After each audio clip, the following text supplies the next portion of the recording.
Thank you very much, Mary. And Madam CEO, management members, country manager for AZ, marketing manager, Sub-Saharan Africa AZ, all protocols observed, ladies and gentlemen. Thank you for coming for this program. And you are all welcome. So like Madam said, we run the asthma clinic here, and the asthma team is like a family. So my nurse, the nurse in charge, is the one who gave the opening prayer. And if you saw how technical the opening prayer was, you would understand why he prayed the way he did, because we sit in the consulting room and we have to deal with cases of asthma on a daily basis. And like I said, because we are a team, it's not just about the doctors and the nurses. We also have the pharmacists with us. So even though I've been given a slot with a very big topic, broader scope of asthma management, global impact, and the key role that innovative therapies play in improving patients' outcome, I will not take up all the slots. I'll share it with the pharmacy lead for asthma care at the Trust Hospital, Ms. Grace Annan, because we intend to embark on a project that she is spearheading. So I'll give some of my slot to her to also come and tell you what Trust Hospital wants to do with asthma care. So after I speak, she would also come and speak. All right. So for some of us, like Mary said, asthma means a lot to us because my grandfather had asthma, and for as long as I could remember, he was always in respiratory distress. I mean, it was normal for you to see grandpa breathing the way he did. I mean, it was normal. And then whenever, even as a child, my mother was called that grandpa had been admitted at Confanoche, it was because of asthma. And it was for him, whenever he was admitted at Confanoche, it was a matter of life and death. And it's like, my mom has to get ready for anything. Anything can happen. And I remember once, I actually went with her, small as I was, to go and see grandpa at Confanoche. And it wasn't a very pleasant scene. When I got to medical school, and then we started learning about asthma, I began to appreciate what he was going through. Unfortunately, he couldn't live for me to finish medical school and come and take care of him. So for some of us, managing asthma is personal, because what my grandfather couldn't get, if I could impact that knowledge, if I could use that knowledge to help other people to live a better quality of life, then it's worth it. So that is why some of us are into cancer. I do cancer a lot. Are into asthma care, no matter how busy our schedule is. And then I tell my deputy that I want to run the asthma clinic. It's like, Nana, you are busy. I said, I know, but you, every Monday, let me know if I'm available to run the clinic, because we run the clinics on Tuesday. So we are here, and some of us are wondering, what is asthma? So there is a global initiative for asthma. It's called the Global Strategy for Asthma Management and Prevention. There is a global initiative for asthma, GINA. So when you talk about asthma, you can't take GINA out of asthma. They've done a lot of work on asthma, and we all learn from GINA. And it defines asthma as a heterogeneous disease, and it's characterized by chronic airway inflammation, causing respiratory symptoms such as shortness of breath, wheezing, chest tightness, or cough that vary over time and intensity, and it's reversible. So one of the challenges we even have in the asthma clinic is once people get to target and they are controlled, they don't want to come back again, because then they are fine. They don't even see the need for them to come back. And most clients with asthma do not even want to come to the asthma clinic, because when they are getting their symptoms, sometimes they just slow down and try to manage themselves. So with time, it reverses and they think they are okay. So a lot of patients walking around with asthma, when they come to the clinic and you ask them, when was the last time you had an exacerbation or you had an attack? He said, oh, about 3 months ago. Then you continue, are you getting cough at night? And it's like, yes, I'm getting cough at night. In fact, it wakes me up at dawn. But they don't see that as exacerbation, because for them, exacerbation is when they can't breathe at all and they have to be rushed to the hospital for nebulizing. But it goes beyond that. Does this affect your quality of life? If you want to go somewhere, are you thinking that this space I'm going into is going to trigger my attack? So then you prevent yourself from going there. So it's a very serious disease, even though it's treatable, and it's a matter of a big health concern worldwide. It's the commonest, it's among the commonest non-communicable diseases in the world, affecting both children and adults alike. So today I saw an elderly woman, and she's like, when I was a child, I didn't get asthma. Now that I've grown up, I've been diagnosed with asthma. So for some, they will get it in childhood. Now we are seeing a lot of adult onset asthma as well. And like CEO said, the WHO estimated that over 260 million people were living with asthma in 2019. And they projected that by 2025, 100 million more would be living with asthma.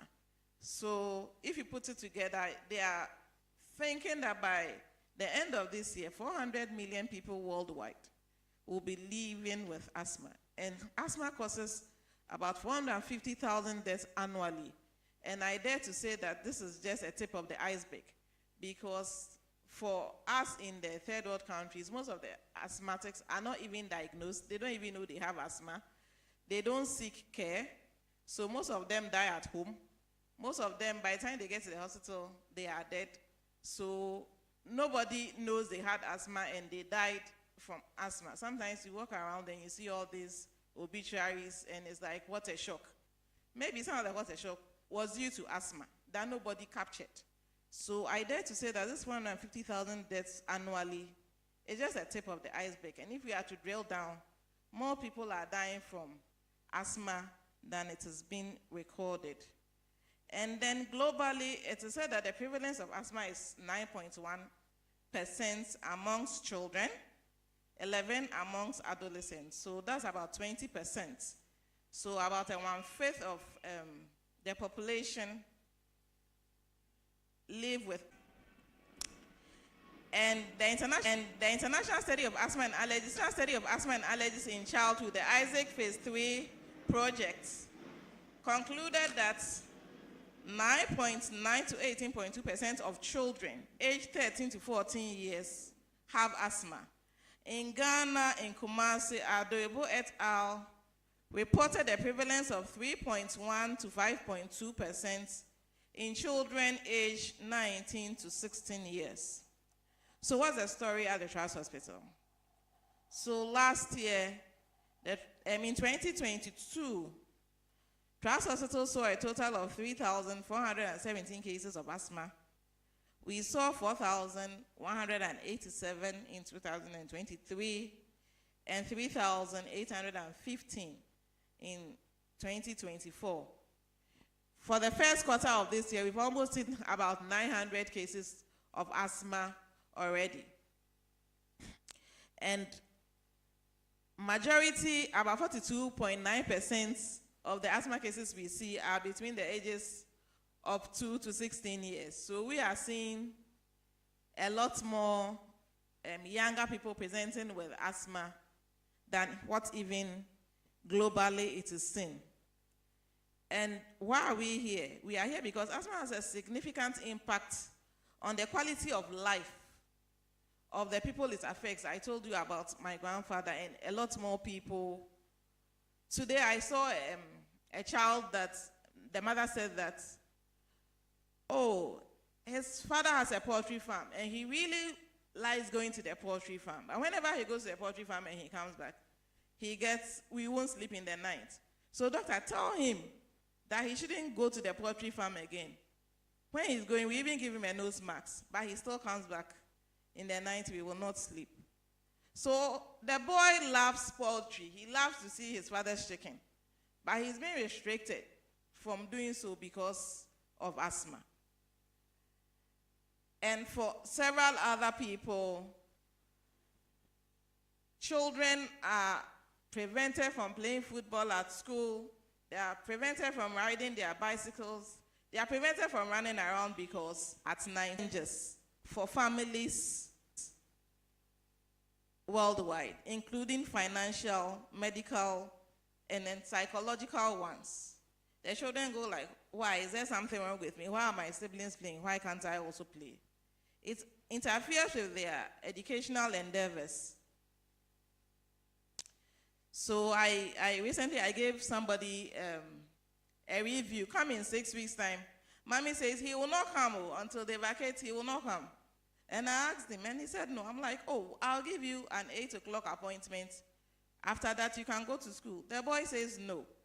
I won't come for review because he thinks that his reviews are affecting his school activities.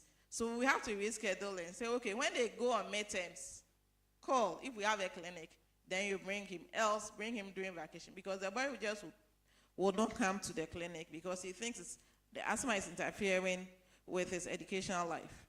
It reduces adults' productivity and it puts a burden on healthcare systems. Africa, we are limited with our resources. Sometimes even oxygen is a problem. Recently, somebody told me that, oh, somebody had an attack and then was rushed to a nearby hospital. And they said they didn't have oxygen, so you should move to the next point. By the time they got to the next point, the person had died. And it's just unfortunate because our resources are limited. And then when people come with emergencies, we have to gather all the little resources we have to manage them.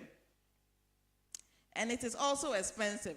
Nebulizing is not free, detention is not free, admission is not free, the medications are not free. And all of that is costs. More than 1,000 people die from asthma each day. According to GR in 2022, about 80% of these deaths, unfortunately, and as always, occur in low-middle income countries, mainly due to underdiagnosis and then undertreatment. We don't even diagnose them that they have asthma, so we don't set out to treat them, and then they die along the way.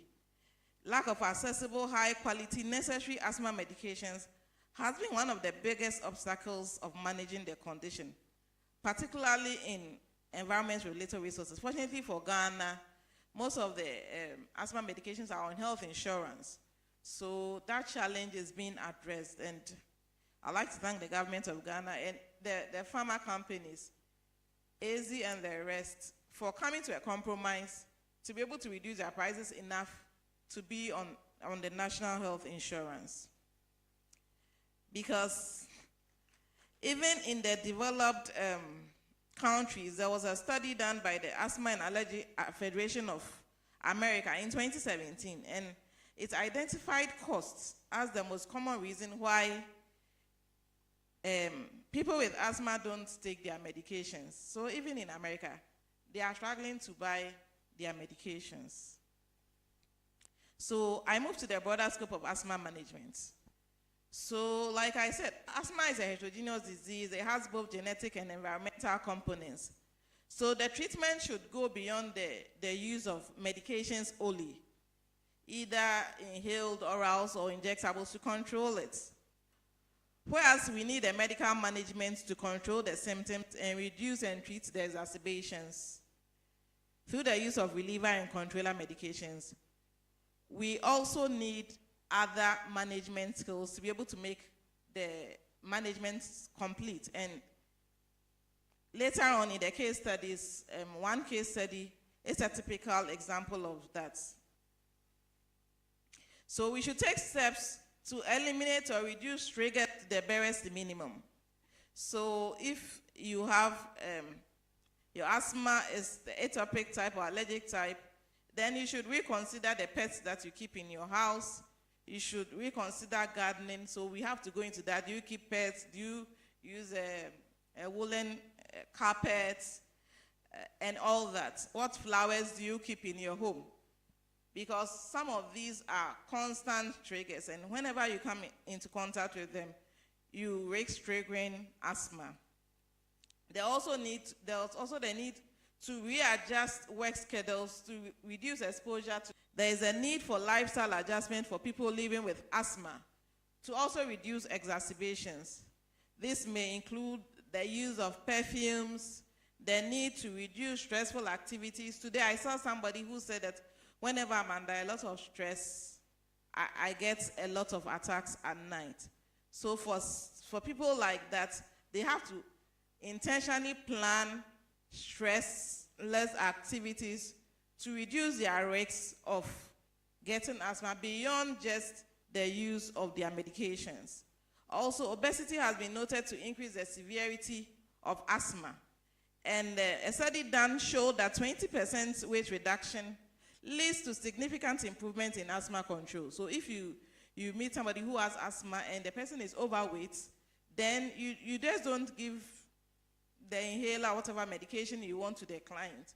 You also encourage the client to reduce weight, to see a dietitian, if not be, and increase their physical activity so as to improve their clinical outcomes for asthma.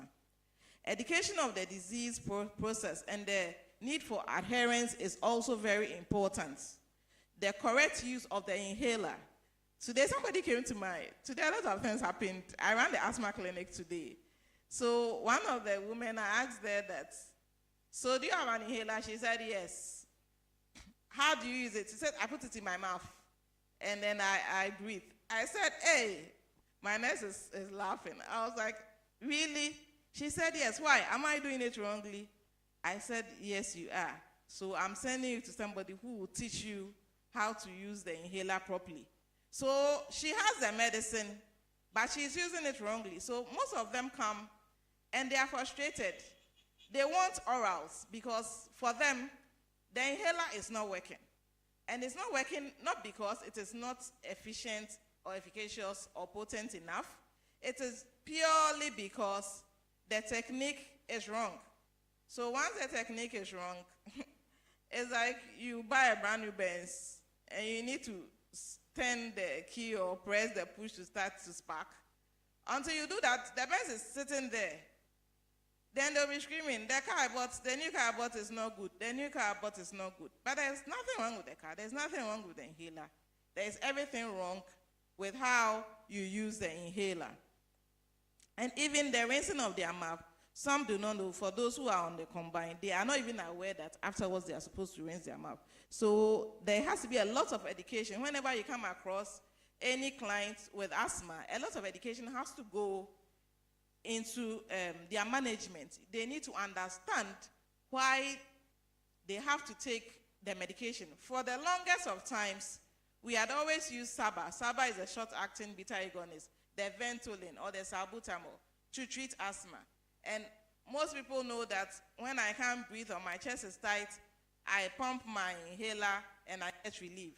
Asthma management has moved on to more advanced techniques, more advancements in management such that now we don't want you to get an attack before you treat. We want to prevent you from getting the attack. So the inhaler you are given is supposed to be used when you don't have an attack. They don't understand.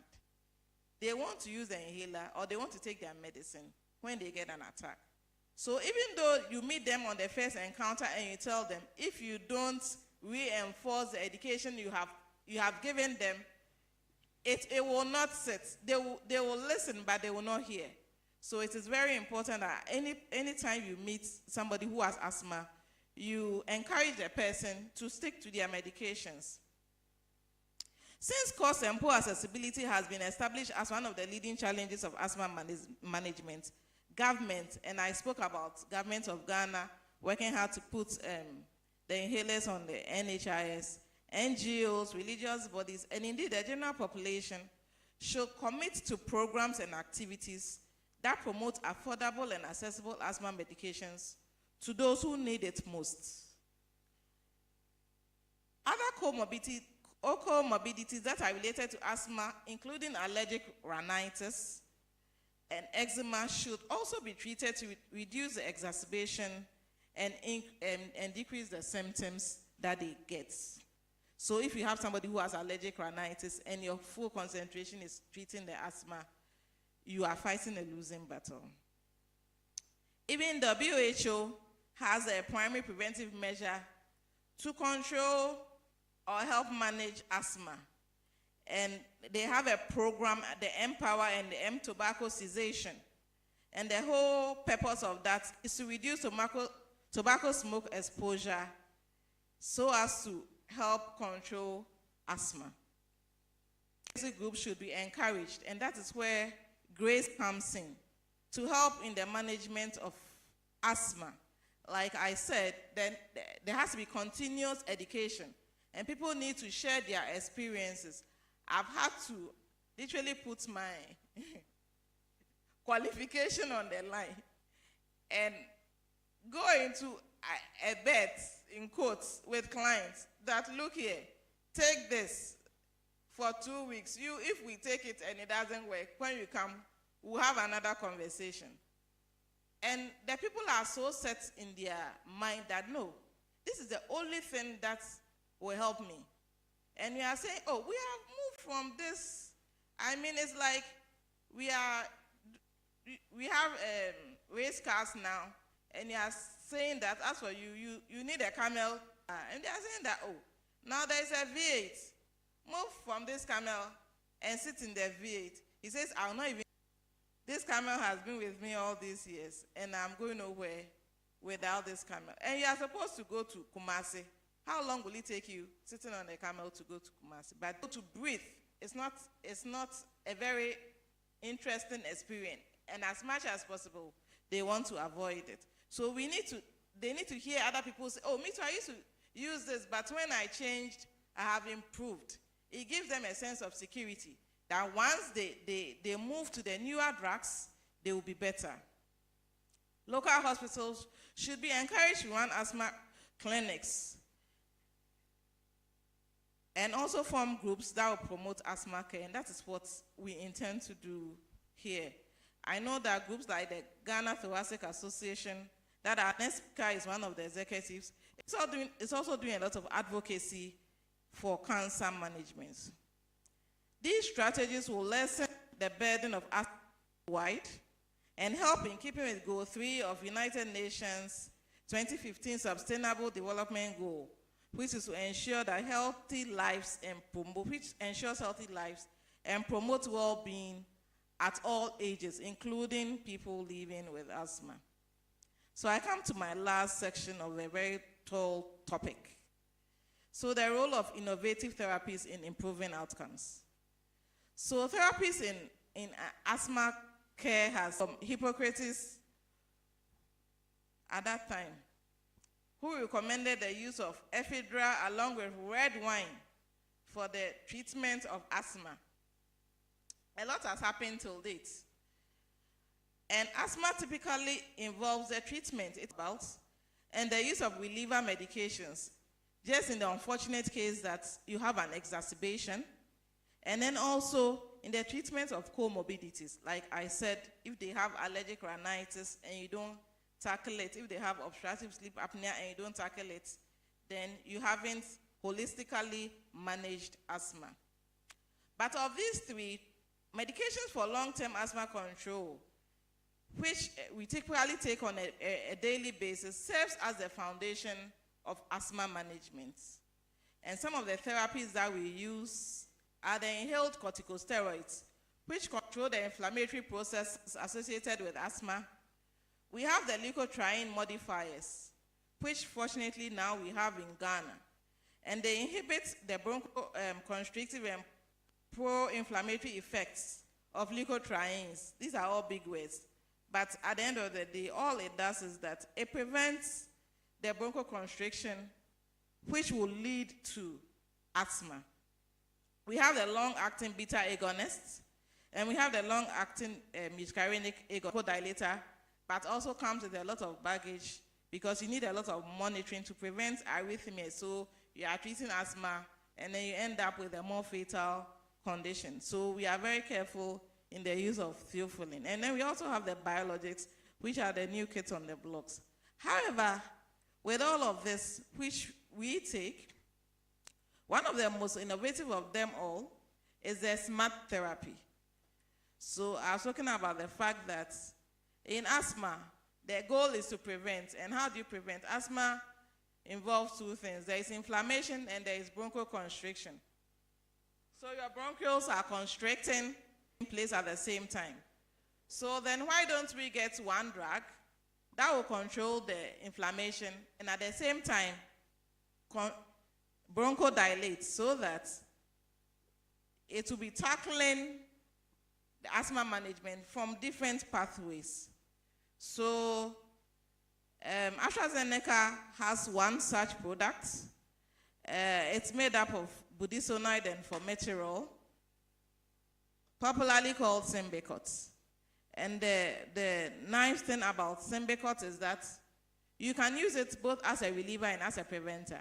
So on a daily basis, when you are going about your normal duties, you can use it. And then when you have an exacerbation, you can equally use Symbicort, and then you would get relief. This smart therapy has changed the story of asthma management. And one of the challenges I had when I started initially was the fact that sometimes I lose my clients to follow up, because when they get to the point where they have been on their preventer medications and they are so controlled, they don't even see the reason why they should come again. Because when they come, did you get any exacerbation? No. Are you coughing? No. Do you have chest? Everything is no, no, no, no. Then you listen to the chest. Chest is fine. Then you prescribe the same medicine. They're like, why do I come and pay money to come and collect the same medicine when I can get it in the pharmacy? So it becomes even a challenge because it is so effective. That is why it is sad that when you see people who are not controlled, because they're controlled when you have asthma, and to actually lead a symptom-free life. I have clients that I'm now even stepping down. They are on twice daily inhaler. I'm like, no, you've been symptom-free for so long. Let's drop you to one. So it's so possible to be symptom-free from asthma. So in conclusion, I would like to say that asthma affects all groups, age groups, and the effects can be devastating and even fatal. I had one client, and the next time we saw him, he was brought in dead. He had the attack. He lived at Kaswa. Instead of him to get to the nearest clinic to get nebulizing, he decided to come all the way to Kanishi Polyclinic with all the traffic. By the time the taxi driver got there, he was dead. So it can kill if it's not managed properly. So effective management, it significantly improves clinical outcomes and the quality of life of people living with the disease. So I encourage all of us to be ambassadors as we go out. You may not be directly linked to the asthma clinic, but we know people who have asthma. Let's encourage them to come to the clinic. Come in their acute stage in the clinic. Let's enroll them into the asthma clinic. As clinicians, when we meet them, let's give them the correct medications. And farmers, reduce your drugs. Let it be affordable so that even as we write it for them, they will be able to buy it. And together, let's fight this together. Thank you very much. So I'll briefly invite Grace to come and talk briefly about the program that we want to run at the Trust Hospital.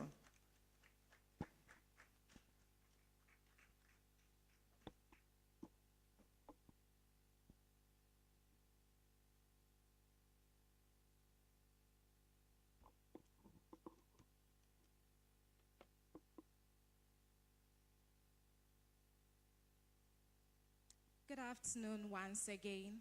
I'm Dr. Grace Amanan, pharmacist at the Trust Specialist Hospital, helping with the asthma clinic. So this afternoon, I want to say a very big thank you to the management, to our sponsors, and also to Dr. Abankwa for inviting me to undertake this presentation. As we all know, our mission at the Trust Hospital is also technology. Our mission states that we would want to provide quality, client-focused healthcare services that are convenient and leverage on the best available technology to optimize stakeholder value. So our topic is about creating a social media community to enhance our asthma clinic. So our proposal outlines a plan to create and manage a dedicated social media community for the asthma clinic of the Trust Hospital, and our aim is to improve our patient education, engagement education, which is tailored to the needs of our patients, as we are trying to have a patient-focused and client-focused environment. Clients are not adults, they are kids who come in with their mothers, others too come in with their caregivers, and we would want to include all of them in this community. We would also want to increase our patients' retention and follow-up compliance. As Dr. Bankwa spoke, she mentioned that we are losing some of our clients to follow-up because they feel that they are better and there's no need to come back to the hospital. But with the introduction of this, our community would help to ensure that there's the need for clients to return to the clinic, improving our finances too as a hospital. We would also want to raise awareness of the asthma clinic we run at the Trust Hospital. So in Aden, a memo was even sent out to ensure that anyone with asthma is referred to the asthma clinic to ensure that we have more clients attending and to ensure that our patients are well taken care of by our prescribed specialists. We would also want to encourage proactive health behaviors and self-care. Managing asthma is not just about using your inhaler well, it's also about avoiding certain allergens. And with this community, we are going to help to ensure that patients are taught all of that. We would also want to facilitate real-time question and answers. Where clients have any questions, they can pose their questions to us and we give them the needed answers. Our target audience are going to be our patients who come to the clinic, which includes adults, which includes teens, which includes children, and also the caregivers and also the parents, and the general public seeking asthma care. For our platform selection, we thank God for the introduction of AI and technology. There are lots of social media platforms available to help to communicate and engage with clients. As the Trust Hospital, we are even on a variety of social media platforms. We are on Instagram, we are on YouTube, we are on X, and meeting the public. So we are also going to take advantage of the platforms available to also educate our asthmatic patients. And we are going to make use of these channels like WhatsApp. Now, WhatsApp has been upgraded so much that we have communities which we can use to send our messages, advise our patients, let them know if they have to come for a refill.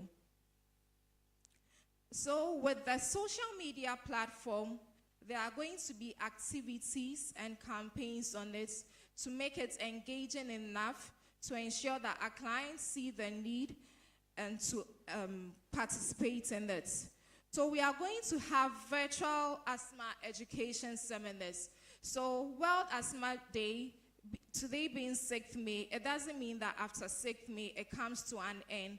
It's going to be a continuous education for our clients, continuous education for health professionals to know the treatments that are upcoming, to know the new drug regimens, and to know the best things to do for our clients. We are going to introduce videos to help our clients know how to use their inhalers and know more about the disease. And also, we are going to inform clients. We have different weather conditions. In our part of the world, we have the dry weather and then the wet weather, which we also say Harmattan season mostly, which is the dry weather condition. And then for the wet weather condition, we have the rainy season. And it's during these periods, people have a lot of attacks. So with this platform, we are going to advise them, looking at the current weather conditions, the necessary precautions needed to be taken so that our clients are not wheeled in exacerbation. Also, it's not just about the pharmacists. It also includes our nurses, it includes our doctors. Together as a team, we are going to introduce ourselves and engage our patients. Also, medication adherence reminders are going to be included. As Dr. Abankwa mentioned, when some people feel better, they don't see the need to continue using the inhaler.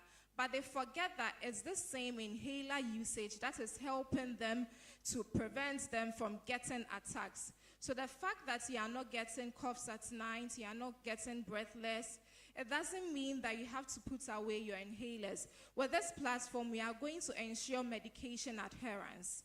And also, we know where in our setting in Ghana, not everyone understands the English language. So we are going to make use of our local languages, the Twi, the Ga, Hausa, as best that we can do to ensure that everyone understands what is going on and adheres to the medication. At times, you'll be speaking to someone at the pharmacy, they just keep on nodding their head, you are speaking your English. You just assume that the person understands whatever you are saying, and they just go back home not understanding anything. Not everyone is confident enough to say that, Pachokatri Mame Nementia say, and I say, oh, Oban, Oriogalo, no back me. So with our community engagements, as I mentioned earlier, we are going to engage them with our clinic staff, our doctors, our nurses, our pharmacists. If there's a need for psychologists to come in, we are going to do that. And the platform is not going to be used for advertising of people's businesses. One thing I've realized that when platforms are created, even when it comes to school platforms, like a platform that has been created for a specific need, people would also want to use that platform to do their other businesses. But we are not going to entertain that. And we are going to ensure that patients become ambassadors, and together they all come together to support each other to ensure positive patient outcomes. To ensure that we are making the most out of this social media platform, we are going to measure it. Whatever that you do, there's the need for you to measure to see if you are doing good, if it's important, if you've done the best thing. So we are going to follow up by having a look at how our clients' retention is going, how our clients' follow-ups are going, the growth of the people joining the community, to see that what we are doing is effective and people are interested in whatever we are doing. And we would also want to measure it by our patient-reported outcomes. And thankfully, we have a team of health informatics who are able to give us information of trends we need. So we can be able to measure our emergencies, people that are coming in with exacerbation. So is it that with the introduction of this social media platform, our exacerbations coming to the ER is going to reduce, or is it increasing, and to know how to tweak it and know the way forward. And we would also measure it with our clinic appointments increases and then with our referrals. There are timelines to doing this. Every new thing, it takes time. It doesn't just start at once. And we are hoping that within a few months, it's going to take off by introducing our platform and setting it up, inviting our patients, and we are going to do that through our asthma clinic when they come to see the doctor. Thankfully, whoever comes into our facility, there are some demographics and patient particulars we take, and the hospital ID and the contact number of the client is one important thing we take. And we'll do all to ensure that we are taking contacts which are not just YAM phones, because as we are talking about social media, we need people with gadgets, Androids. We need people who are using the iPhones to be able to, as much as possible, to ensure that it's being engaged. In conclusion, there's the essence for this social media platform to bring together our patients, to create a dynamic and relevant community which will amplify the clinic's impact and enhance patient care far beyond the physical walls of the Trust Hospital. This initiative is going to position the Trust Hospital as a digital health leader in respiratory care in Ghana. Thank you very much.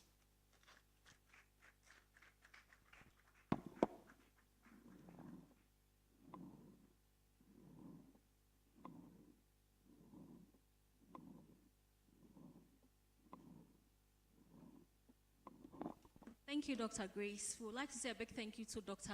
Nanama Bankwa as well for her presentation. Before we move to the next presentation, I have a question from a participant on Zoom. So we are live on Zoom and on YouTube as well. Whilst I read the question to you, the next presenter should prepare, and once he comes on stage, please attempt to answer the question for us. So the person says, can a client be symptoms or attack-free when they stay away from their triggers? It's from Rebecca on Zoom. Can a client be symptom-free or attack-free when they stay away from their triggers?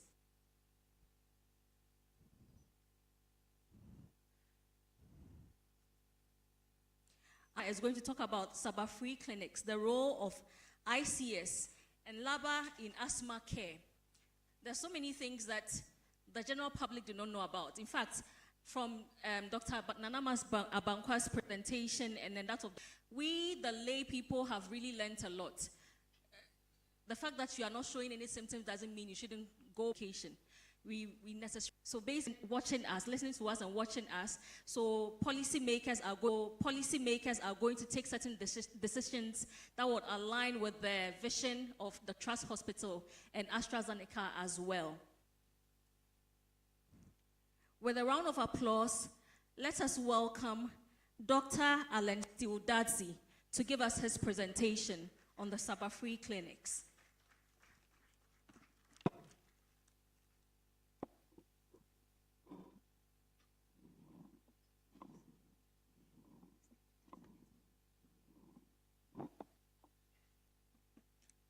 So, good afternoon to all of you.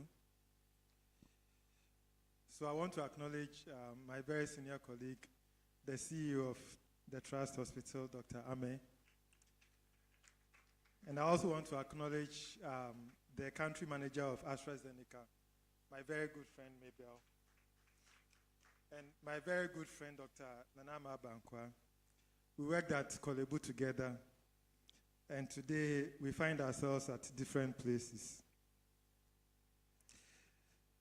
And then I want to acknowledge all of you. So I've been tasked to talk about SABA-free clinics, the role of ICS LABA in asthma care. So let me say that I ran the asthma clinic at the Dansoman Trust Clinic with my very good nurse, Franca. Franca, are you around? Right, so, or probably the most effective way of dealing with asthma is effective health care. And that is where the problem is. The problem is that we health workers hold the key to helping asthma patients. But unfortunately, when we meet asthma patients, we don't give them the best. It's like you're a military person, you are in a battle zone, you have an AK-47, and you also have a cutlass to deal with your enemies. And as for you, you've decided that when you meet your enemies, you use your cutlass. You get killed. So the best way to deal with asthma is to use our best weapons. And that is what this presentation is about. Running SABA-free clinics and then using ICS LABA. What is SABA? SABA stands for short-acting beta-2 agonists, a very big word. But these are medicines that are known as asthma medicines. So all asthma patients all over the world, they know this SABA as the main asthma medicines. So as I said, it stands for short-acting beta-2 agonists, very big term. These are usually inhalers that almost every asthma patient you will meet relies on. But we are saying that we have to move away from it. In Dr. Bankwa's presentation, she made mention of, a Professor Eric Bateman. One of the greatest contributions, I knew him personally because I had presentations with him. I met him, had chats with him. One of the main contributions he made to asthma care is to come up with evidence to support that one of the main problems in asthma is the use of salbutamol inhaler and other ineffective drugs. This inhaler that we have been relying on has been proven to be the main problem of asthma patients because as they use it, they have an impression that this medicine is helping them, but it's actually doing them more harm than good. There was a study that was conducted, I'll talk about it, it's called the Sigma trial, which showed that when patients are moved away from the salbutamol inhaler to more effective drugs that we'll talk about, they significantly improve. So when we talk about SABA-free clinics, what does it mean? It means managing asthma patients, whether in asthma clinics or the normal OPD, where we move them away from this ineffective treatment to much more effective treatments. So if you see an asthma patient which is on the blue inhaler to much more effective treatment. I've been running asthma clinics for well over 10 years. If you ask me what the biggest finding or discovery I have made in asthma care, it is simply that once you move the patient, you take their blue inhaler and give them more effective treatment, it transforms their asthma experience. Personally, I don't believe in telling asthma patients not to play football.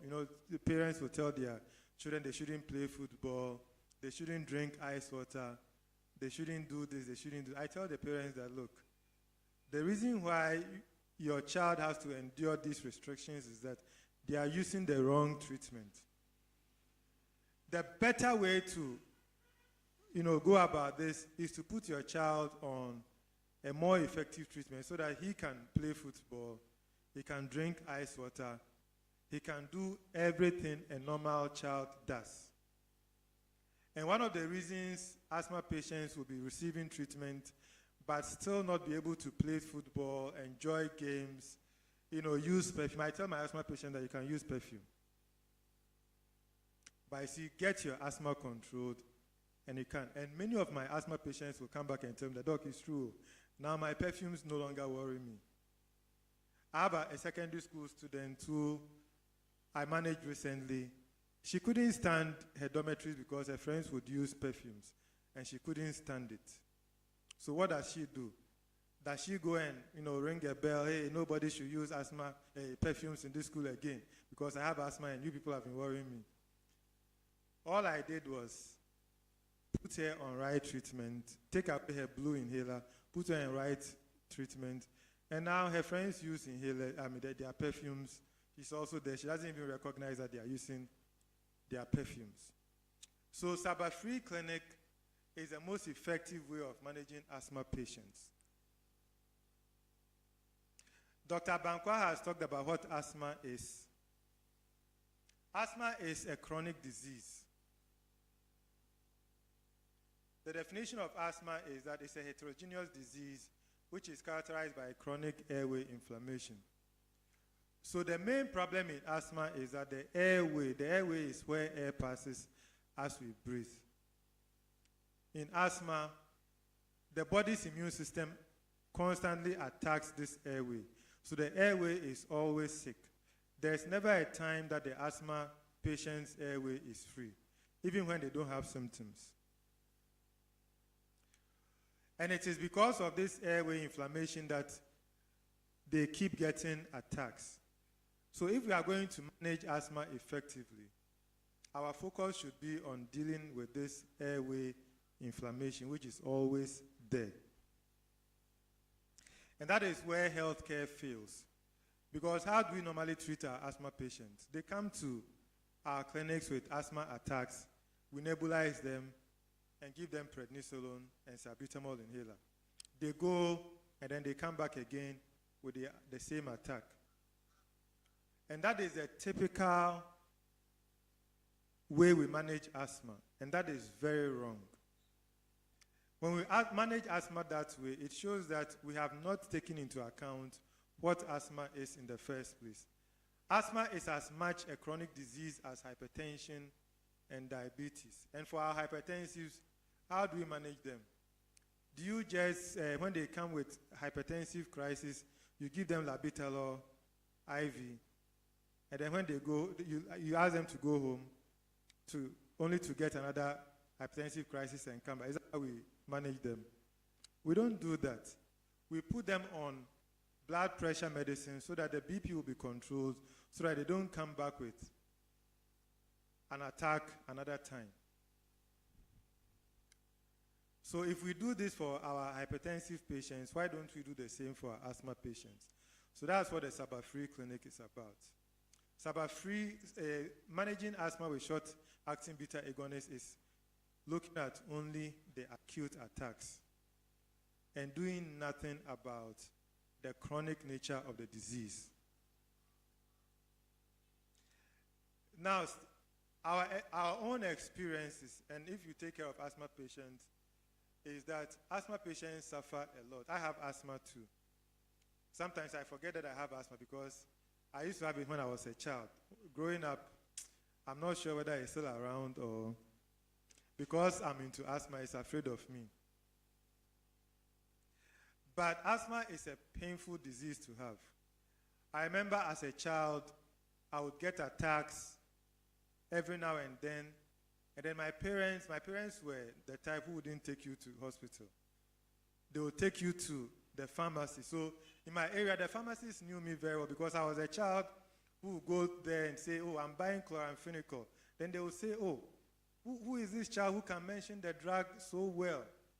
Then today I'll come, oh, I want Franol. Franol was my main drug. So I'll go and take the Franol, and the next time I'll be playing football and this attack would come. Then I was really suffering. If I got somebody who would have introduced me to the right medication, I think that I would probably have enjoyed my childhood better.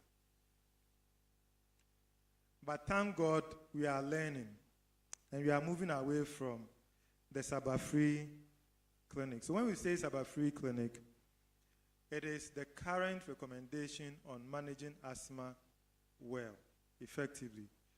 Managing asthma so that the patients in the first place do not keep getting symptoms. So SABA, as I said, stands for short-acting beta-2 agonist. And here in Ghana, the main short-acting beta-2 agonist we have is salbutamol inhaler. It's helped us for a while, but we've realized that it's not the best.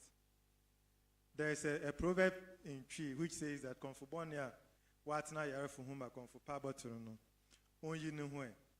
So it is time for salbutamol to show itself that, no, I tried, but my time is up.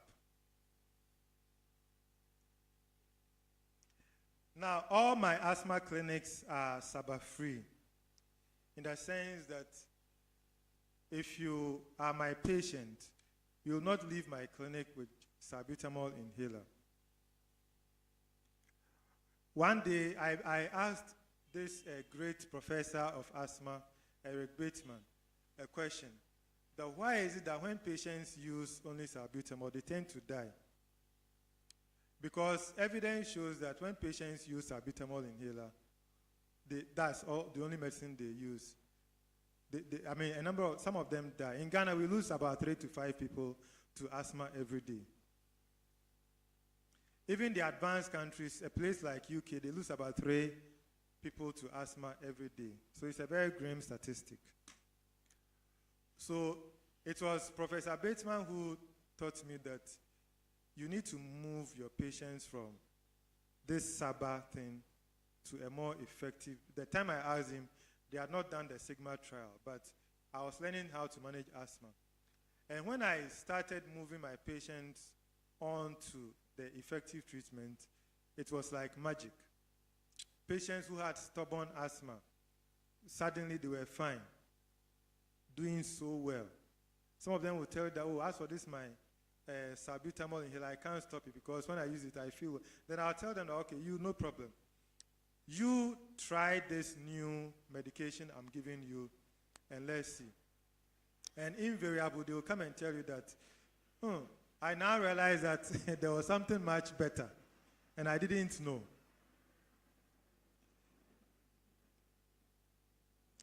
So going away from this presentation, we have to appreciate that effective healthcare is the only solution asthma patients have. And relying on our old friend, salbutamol inhaler, has been one of the unfortunate things about asthma management. Now it's time to move on to what we call SABA-free asthma management or SABA-free asthma care.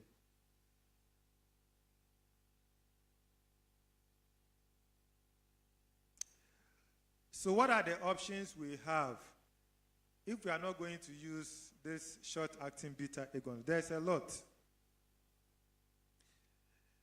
Now, Dr. Abankwah mentioned the global institution that makes guidelines on asthma management.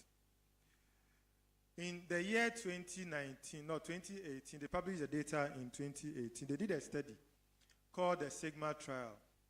What they did was that they had a lot of asthma patients, and they grouped them into three. One group, they decided that they should be using salbutamol inhaler alone whenever they have their symptoms. Another group, they decided that, okay, you need to use a controller, a plain corticosteroid, and then salbutamol inhaler. And then another group, they said, anytime you have your symptoms, use what we call formoterol budesonide. Formoterol budesonide is what is in Symbicort. And let's see. Because before that time, what recommendations were was that if you have mild asthma means that the asthma doesn't come often. So they grouped all those with mild asthma. Maybe their symptoms come once a week, once a month, and then they put them into three groups, as I've mentioned. And they said, okay, now let's compare. Those who will use salbutamol inhaler when their symptoms come in one group. Those who will use Symbicort in another group. And then those who will use inhaled corticosteroid every day. And then whenever they have salbutamol, whenever they have the symptoms, they should also use salbutamol. So I hope you get the three groups. Group one is what? They are using only salbutamol inhaler when they have symptoms. Group two, they are using Symbicort only when they have symptoms. And group three, they are using controller inhalers, let's say beclomethasone, every day. And then also when they have symptoms, they should also use the salbutamol inhaler. Do you know the findings? They realized that the salbutamol inhaler was not good at all.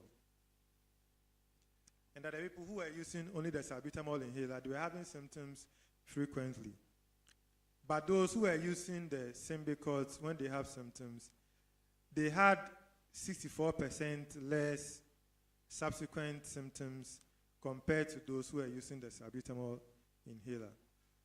And you know that in clinical trials, when you achieve 64% improvement, that is a very huge improvement. They also realized that when you use the salbutamol inhaler, the Symbicort inhaler, compared to those who are using the inhaled corticosteroid every day,